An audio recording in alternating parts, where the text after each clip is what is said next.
부활주일 예배에 참석하신 성도님들에게 부활의 능력이 충만하시기를 원합니다. 오늘은 부활의 첫 번째 목격자였던 세 여인의 이야기를 통해 예수님의 부활이 우리의 삶에 어떤 의미가 되는지에 대해 말씀드리고자 하는데, 그 전에 먼저 우리가 부활장이라고 부르는 고린도전서 15장의 말씀을 통해서 부활에 관한 전반적인 내용을 잠깐 설명드리고자 합니다. 초대교회 성도들 가운데 영혼은 거룩하고 육체는 부정하다라는 이 헬라 사상의 영향을 받아 영혼이 천국에 들어가는 것은 믿었지만 육체의 부활을 믿지 않는 성도들이 많이 있었습니다. 특별히 바울은 고린도 교회 성도들 가운데 부활의 진리를 잘못 이해하고 있는 사람들과 심지어 육체의 부활을 믿지 않는 성도들도 많이 있다는 사실을 알고서 부활에 관한 전반적인 내용을 매우 체계적이고 논리적으로 설명합니다. 고린도전서 15장은 크게 세 부분으로 구성되어 있는데, 먼저 1절부터 11절 말씀에서는 예수님의 부활이 역사적인 사실이다 라는 사실을 구약 성경에 기록되어 있는 여러 성경 말씀들을 인용하고, 또한 부활을 직접 목격한 수많은 사람들의 증언을 예로 들면서 예수님의 부활의 확실성을 설명합니다. 그런 다음에 교회의 가장 크고 중요한 사명은 예수 그리스도의 죽으심과 부활을 증거하는 것이다 라고 말합니다. 이어 12절부터 34절 말씀에서는 부활을 믿지 못하고 계속해서 의심하는 고린도 교회 성도들을 향해서 만약 부활이 없다면 이라는 이 가정법을 통해서 부활의 확실성을 논증합니다. 만약 죽은 자의 부활이 없다면 어떤 문제가 생기는가? 그리스도도 다시 살지 못하셨을 것이고 우리의 믿음도 우리의 전도도 모두가 다 헛된 일이 된다 말씀합니다. 또한 하나님 앞에서 우리 모두는 거짓말쟁이가 된다고 이야기를 합니다. 부활이 없다면 예수님을 믿다가 죽은 사람들, 특별히 순교자들의 죽음은 가장 헛되고 무가치한 죽음이 된다 이야기를 하고, 지금 예수님을 믿는다는 이유로 고난과 핍박을 당하는 사람들은 참 어리석고 한심한 사람들이 된다 이렇게 설명합니다. 그런데 생각해 보십시오. 세상 어느 누가 자신의 인생이 헛되고 무가치하고 허무하고 비참하게 끝나기를 원하겠습니까? 아무도 없을 것입니다. 세상 모든 사람들은 자신의 생명을 소중하게 여기며 어찌하든지 자신의 삶이 잘 되고 평안하고 그리고 행복하게 되기를 소원합니다. 그러므로 몇몇 사람만이 아니라 셀 수도 없이 많은 사람들이 이 귀한 자신의 인생을 죽음 이후의 삶을 위해서 희생했다라는 것은 부활의 확실성을 증거하는 것이 아니겠느냐라고 말하는 것입니다. 그러면서 부활을 부정하는 사람들은 악한 친구들이니 결코 그들에게 속지 말고 육신을 더럽히는 죄를 짓지 말라고 경고합니다. 고린도전서 15장 33절과 34절 상반절 말씀 함께 읽어보겠습니다. 속지 말라. 악한 동무들은 선한 행실을 더럽히나니 깨어 의를 행하고 죄를 짓지 말라. 아멘. 악한 동무란 범법 행위를 저지르는 사람을 의미하는 것이 아니고 부활을 부정하는 사람들을 지칭합니다. 즉 천국과 지옥의 존재를 믿지 않고 그저 이 땅에서의 행복과 즐거움만을 위해서 사는 사람들은 악한 친구들이니까 부활을 믿는 성도는 결코 그런 악한 친구들의 교훈과 가르침에 속아서는 안 된다는 것입니다. 부활을 믿지 않는 세상 사람들과 어울리다 보면 우리의 행실까지 더럽혀져서 천국 백성으로서 합당치 않은 삶을 살게 된다고 경고합니다. 선한 행실이 더럽혀진다는 말씀은 거짓말하고 사기치고 불법적인 행동을 하게 된다는 의미가 아니라 하나님의 말씀을 멀리하고 예배를 소홀히 한 채 그저 돈 버는 재미에만 빠져 살게 된다는 의미입니다. 한마디로 거룩한 길을 걷는 성도가 세속적이고 인본주의적인 삶을 사는 것, 그리스도인이 천국 백성으로서의 품위를 잃어버린 채 그저 이 땅에서 무엇을 먹을까 마실까 입을까만을 생각하며 사는 것이 선한 행실을 더럽히는 것입니다. 성도로서의 품위를 잃지 않으려면 분명한 부활 신앙을 가지고 깨어 있어야 합니다. 부활 신앙이 약해지게 되면 우리는 천국 백성으로서의 당당함과 품위를 잃어버리고 불신자들과 같이 몇십 년의 행복을 위해서 영원한 행복을 포기하는 어리석은 삶을 살게 됩니다. 국회의원 선거를 앞두고 출마자들의 과거의 언행이 재소환되며 공천 과정이나 선거에 큰 영향을 주고 있습니다. 국민을 대표하는 공인으로서 일하는 사람이 아니라면 사실 별 문제가 되지 않을 것들이 국회의원으로 출마하는 순간 매우 크고 심각한 문제로 대두되는 것입니다. 그래서 나라를 위해서 일하고자 하는 사람은 당시뿐만 아니라 오래전부터 공인으로서의 삶을 준비해야 한다고 말합니다. 같은 이치로 우리가 그리스도인이 아니라면 아무 문제도 되지 않을 것들이 그리스도인이라는 신분으로 인해서 매우 중요한 문제로 취급되는 일들이 많이 있습니다. 가장 대표적인 경우가 바로 세상에서 사람들에게 존경받는 자수성가의 삶이 신앙 안에서는 가장 대표적인 교만과 불신앙의 죄가 된다는 것입니다. 성도는 자신의 힘과 노력으로 세상을 사는 존재가 아니라 자기를 부인하고 하나님의 은혜를 덧입음으로 사는 존재입니다. 내 손으로, 내 힘으로 내 가정과 삶을 세우는 자수성가의 삶이 아니라 하나님의 손으로 우리의 가정과 삶이 세워지는 신수성가의 삶이 참으로 가치 있고 복되고 성공하는 삶입니다. 왜냐하면 자수성가의 삶은 언젠가는 패망하지만 신수성가의 삶은 영원히 망하지 않기 때문입니다.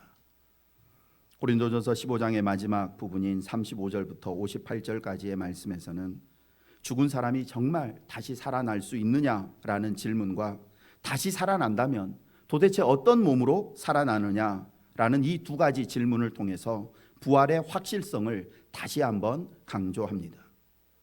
바울 사도는 밭에 뿌려진 씨가 땅에 묻혀 죽은 후에 새 생명으로 다시 태어난다는 비유를 통해서 사람도 죽어 땅에 묻히면 그걸로 끝나는 것이 아니라 새 생명으로 반드시 다시 살아난다는 자연스러운 결론을 도출합니다.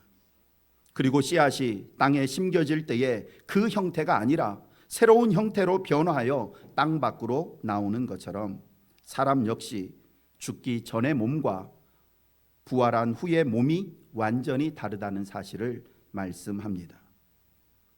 기독교 신앙의 기초는 예수님의 부활을 확신하는 믿음 위에 서 있습니다. 집을 지을 때에도 좋은 터 위에 집을 지어야 하는 것처럼 우리의 믿음과 신앙 역시 어떤 터 위에 세워져 있느냐가 대단히 중요합니다. 기독교 신앙은 반드시 부활을 믿는 부활 신앙 위에만 세워져 있어야 합니다. 그렇다면 부활의 첫 열매가 되신 예수님의 부활이 이제 오늘 우리에게 어떤 의미가 될까요? 크게 세 가지를 말씀드리고자 하는데, 첫째, 예수님의 부활을 통해서 우리는 예수 그리스도께서 진정 하나님의 아들이셨음을 확신하게 됩니다. 로마서 1장 4절 말씀입니다.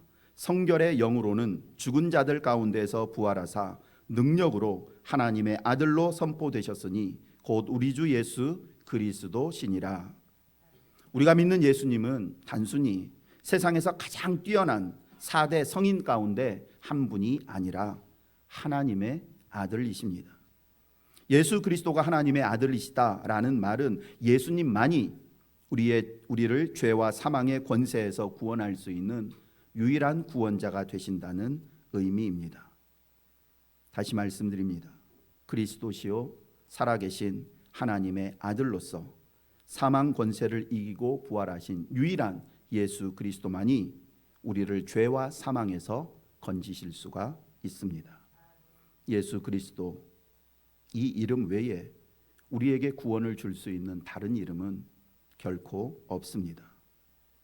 나 대신 십자가에 달려 나의 모든 죄값을 치르신 예수 그리스도, 그분의 이름으로만 내 모든 죄사함을 받고 나를 의롭다 하기 위해 다시 살아나신 예수 그리스도의 이름으로만 우리가 새 생명을 얻습니다. 세상 사람들이 아무리 기독교를 배타적이고 이기적인 종교라고 욕하고 비난한다 해도 예수 그리스도만이 유일한 구원자가 되신다는 사실만큼은 결코 타협하거나 논의의 대상으로 삼아서는 안 됩니다.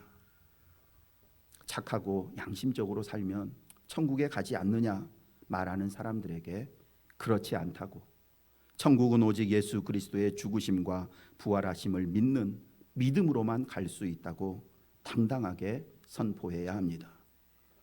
둘째, 예수님의 부활은 부활을 믿는 모든 성도들에게 세상에서 당하는 그 어떤 부조리와 억압과 역경 속에서도 소망을 잃지 않는 힘을 공급합니다. 비록 이 땅에서 성도의 삶이 고난과 핍박의 연속이고 세상 사람들 눈에는 죽음 이후의 삶을 준비하는 우리의 모습이 어리석고 미련하고 참 한심하고 답답한 모습처럼 비춰지겠지만, 부활신앙을 가진 성도는 세상 사람들의 그런 시선과 평가에 주눅들거나 낙심하지 않습니다. 오히려 남들이 걷지 않는 고난과 희생과 손해가 있는 십자가의 좁은 길을 찬송하며 걸어갑니다. 왜냐하면 그의 눈에는 그가 가지고 있는 확실한 부활신앙으로 인해서 현재 눈앞에 보이는 고난이 아니라 고난의 길 끝에 있는 영광과 승리의 면류관을 바라보기 때문입니다. 십자가의 좁은 길을 찬송하며 걷는 것, 이것이 예수님의 죽으심과 부활을 믿는 성도의 삶입니다. 예수님의 죽으심과 부활을 믿으십니까? 이 땅에서 내가 마지막 잠을 자고 깨어나면 찬란한 천국의 아침에 깨어날 것을 확신하십니까? 십자가에 매달려 고통받고 무덤과 같은 깊은 어둠 속에 거하는 시간이 모든 사람들에게 동일하지는 않겠지만, 그래서 어떤 사람은 한 달, 또 어떤 사람은 1년, 또 어떤 사람은 그보다 훨씬 오랜 시간을 십자가의 고통을 겪으며 무덤 속의 그 막막함을 경험하며 살 수 있습니다. 그러나 확실한 사실은 주님이 부활하신 것처럼 우리도 결국 이 모든 십자가의 고난과 무덤의 어두움을 극복하고 승리한 후 찬란한 천국에 들어가게 된다는 사실입니다. 그러니 이 땅에서의 삶이 힘들고 어려울수록 사망 권세 이기고 부활하신 예수 그리스도를 더욱 의지하시고 바라보시기를 원합니다. 마지막 세 번째로, 예수님의 부활은 우리의 삶을 변화시키는 놀라운 능력이 있습니다. 박해자요 폭행자요 핍박자였던 사울이 부활의 주님을 만난 후에 위대한 사도가 되었습니다. 30년 가까이 방탕한 삶을 살았던 어거스틴은 주님을 만난 후에 변화되어 교회사에서 가장 유명한 신학자가 되었습니다. 아프리카의 노예를 사고 팔았던 노예 상인이었던 존 뉴턴은 부활의 주님을 만난 후 목사가 되어 수많은 사람들의 생명을 살렸고, 우리가 잘 아는 평양 깡패였던 이기풍은 예수님을 만난 후에 제주도 최초의 선교사가 되었고, 황해도 깡패였던 김익두는 유명한 부흥사가 되었습니다. 부활신앙을 소유하고 있는 사람에게는 반드시 이러한 삶의 변화가 나타납니다. 부활의 복음은 돌보다 더 완악한 심령을 녹여 하나님 나라에 충성된 일꾼이 되게 합니다. 예수님의 죽으심과 부활을 믿으십니까? 예수님으로 인해서 여러분의 삶이 변화되고 주변 사람들을 변화시키는 그 놀라운 능력을 경험하며 살고 계십니까? 2024년 부활주일 예배를 드리는 오늘 저와 여러분의 마음속에 부활신앙이 얼마나 확고하게 자리 잡고 있는지 한번 돌아보기를 원합니다. 부활의 주님을 만난 후에 변화되어서 오직 주님만을 위해서 살았던 믿음의 선배들의 모습을 기억하면서 우리도 이제 굳건한 부활신앙 위에서 부활의 증인으로 살아가기를 원합니다. 이제 예수님이 부활하셨다는 소식을 가장 먼저 들었던 세 여인의 이야기를 살펴보며 예수님의 부활이 우리에게 주는 교훈을 좀 더 살펴보겠습니다. 세 여인은 열린 무덤 안으로 들어갔습니다. 그런데 어찌된 영문인지 예수님의 시신은 보이지 않고 흰옷 입은 한 청년이 그곳에 서 있는 것을 보았습니다. 이 청년은 놀라서 당황하고 있는 여인들에게 이렇게 말합니다. 놀라지 말라. 너희가 십자가에 못 박힌 나사렛 예수를 찾는구나. 그는 살아나셨고 여기 계시지 아니하니라. 보라, 그를 두었던 곳이니라. 그리고 7절에서는 제자들과 베드로에게 예수님께서 부활하셨다는 소식을 전하라고 말합니다. 천사의 말 가운데 주목해야 할 표현은 제자들과 베드로에게라는 표현입니다. 가서 제자들에게 예수님의 부활의 소식을 알려라. 이렇게 말해도 충분한데 제자들과 베드로에게라고 베드로의 이름을 따로 언급하고 있는 이유는 어디에 있을까요? 예수님이 십자가에 달려 죽으신 이후에 베드로의 심정이 어땠을까요? 대제사장의 뜰에서 예수님을 모른다고 3번이나 부인하고 고향에 돌아가 고기를 잡고 있는 베드로의 마음은 너무나 아프고 괴롭고 불편했을 것입니다. 고기를 잡고는 있지만 삶의 의욕도 소망도 없이 심한 자괴감에 빠져 무기력한 하루하루를 보내고 있었을 것입니다. 예수님은 이렇게 자신의 잘못을 자책하며 무기력하게 살고 있는 베드로를 위로하고 싶으셨던 것입니다. 그래서 베드로의 이름을 따로 언급하며 그에게 내가 다시 살아났다는 소식을 전하라고 말씀하신 것입니다. 누구나 실수하고 넘어질 때가 있습니다. 그래서 한 번 실수는 병가지 상사, 즉 전쟁할 때 한 번 실수, 패배하는 일은 늘상 있는 일이니 실수한 사람들 위로하고 격려하라고 말합니다. 그러나 요즘은 세상이 각박해지고 치열해지면서 한 번이라도 실패하면 그걸로 끝이다. 한순간 삐끗하면 나락으로 떨어진다. 이런 말들을 더 자주 사용하는 것 같습니다. 그리고 실제 우리 주위를 둘러보아도 내 식구, 내 사람이 아니면 다른 사람의 실수와 잘못을 너그럽게 이해하고 용납하고 넘어가는 경우가 많지 않다는 것을 보게 됩니다. 그래서 대부분의 사람들은 잘못을 저질러도 웬만해서는 자기의 실수와 잘못을 인정하지 않으려고 합니다. 왜냐하면 사람들이 자신의 실수와 잘못을 이해해 주지를 않고 오히려 한두 번의 잘못과 실수만을 생각하며 나를 이상하고 괴팍하고 나쁜 사람으로 그렇게 낙인 찍어버린다는 사실을 알기 때문입니다. 그러나 주님은 우리가 아무리 실수하고 잘못해도 그 모든 실수와 잘못을 이해하고 용납하고 그런 우리를 위로하시며 격려를 아끼지 않으십니다. 주님은 우리가 우리의 자녀들을 바라보는 마음보다 더 긍휼한 마음으로 우리를 바라보십니다.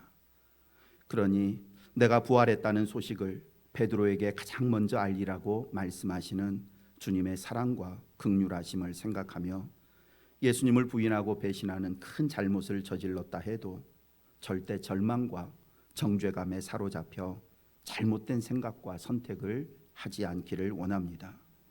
세 여인을 향해 베드로에게 가서 부활의 소식을 전하라고 말씀하셨던 하나님께서 지금 이 시간 저를 통해 여러분 중 누군가에게 낙심하지 말고 자책감에 시달리지 말고 포기하려 하지 말고 다시 힘을 내서 일어나라고 말씀하시는지 모릅니다. 내 실수와 잘못으로 모든 것이 엉망이 되어버렸고 내가 이를 다 망쳐버렸다는 죄책감에 시달리는 분이 계시면 2024년 부활의 아침 주님께서 주시는 위로와 격려, 소망의 말씀을 들으시기를 원합니다. 사망 권세 이기고 부활하신 주님께서 내가 망가뜨리고 엉망을 만들어버린 모든 것들을 새롭게 하시고 다시 회복하실 것입니다. 십자가의 저주를 영생의 축복으로 바꾸신 부활의 주님을 만나 그 주님과 함께 다시 새로운 삶을 시작하시기를 원합니다. 계속해서 9절 말씀을 보시면 부활하신 주님을 가장 먼저 만난 사람이 누구라고 기록되어 있습니까? 막달라 마리아. 막달라 마리아가 어떤 여인입니까? 7 귀신 들렸다가 예수님으로부터 고침받은 여인이었습니다.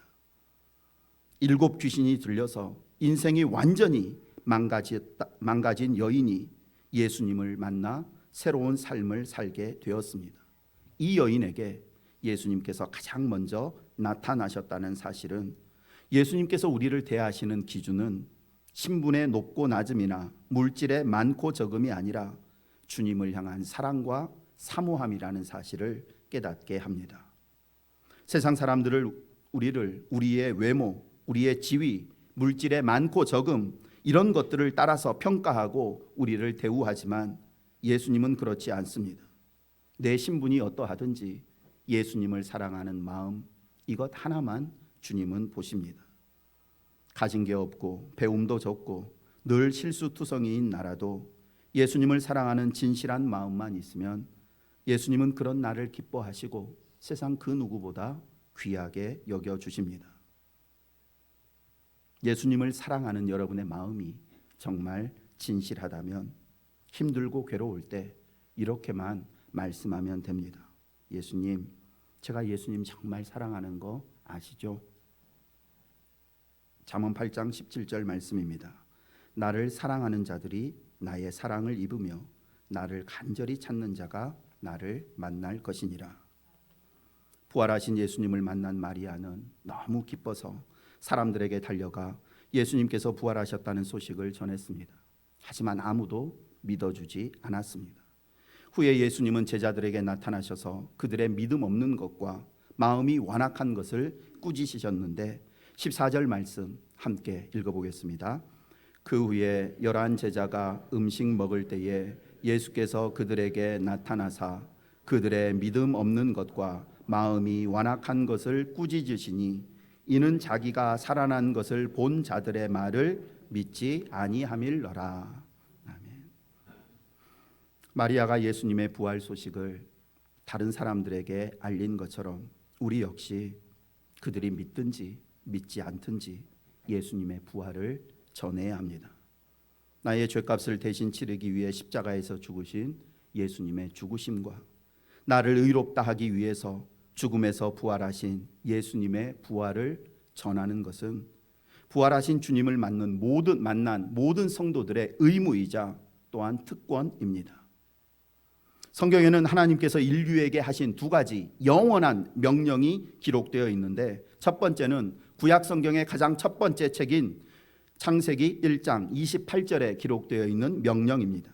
하나님이 그들에게 복을 주시며 하나님이 그들에게 이르시되 생육하고 번성하여 땅에 충만하라. 땅을 정복하라. 바다의 물고기와 하늘의 새와 땅에 움직이는 모든 생물을 다스리라 하시니라.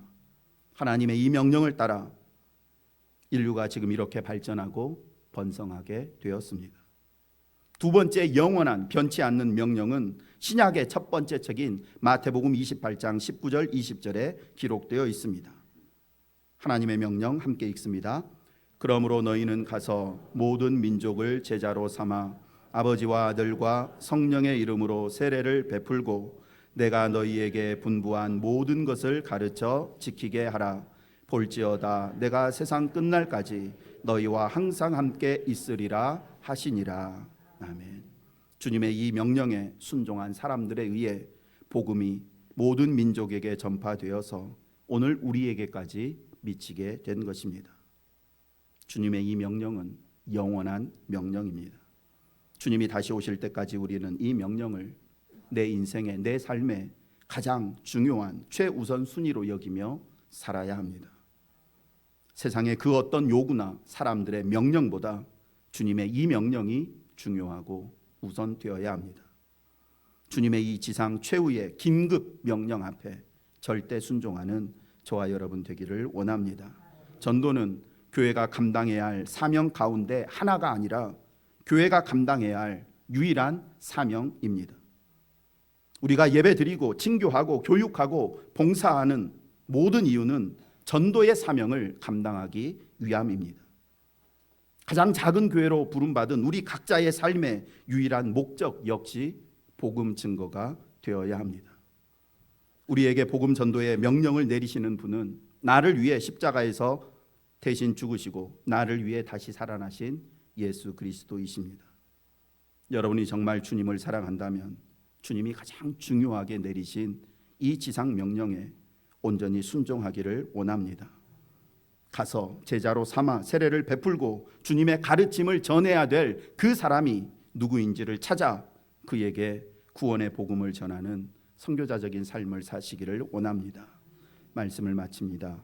부활은 역사적인 사실이고 기독교는 부활의 종교입니다. 바울 사도의 말씀처럼 만약 부활이 없다면 세상 사람들 가운데 기독교인들이 가장 불쌍하고 한심한 사람들이 되겠지만, 그러나 죽은 자의 부활은 틀림없이 있습니다. 그렇기에 세상에서 가장 행복하고 복된 사람은 견고한 부활 신앙 위에서 날마다 천국을 바라보며 사는 사람입니다. 2024년 부활주일 아침, 저와 여러분 모두가 한 사람도 빠짐없이 견고한 부활 신앙 위에서 천국에서의 영원한 삶을 소망하며 항상 기뻐하고 범사에 감사하는 삶 살기를 원합니다. 저와 여러분이 세상을 사는 목적은 돈 많이 벌어서 좋은 집 사고 노후를 편안하게 지내기 위함이 아닙니다. 높은 자리에 올라서 사람들에게 인기와 존경과 명예를 얻기 위함도 아닙니다. 우리가 세상을 사는 목적은 오직 하나, 주의 일을 하기 위함입니다. 열심히 공부하고 성실하고 부지런하게 일하며 꾸준히 운동하고 보약을 먹어가면서까지 건강해지려고 하는 이유는 모두 지금보다 주의 일을 더 잘하기 위함입니다. 이 사실을 절대 놓치지 않기를 원합니다. 간절히 기도하고 온 힘 다해서 서로 뜨겁게 사랑하며 하나님께서 허락하신 삶의 자리에서 성실히 일하면서 예수님의 복음을 전하는 저와 여러분 되기를 간절히 소망합니다. 하나님 아버지, 부활주일 하나님 계신 교회에 나와 예배드리게 하시니 참 감사합니다. 오늘 이 예배를 통해 전도자로서 저희의 사명을 다시 회복하게 하시고 모든 장소, 모든 상황에서 십자가의 복음을 전하는 전도자로서의 삶을 살게 하옵소서.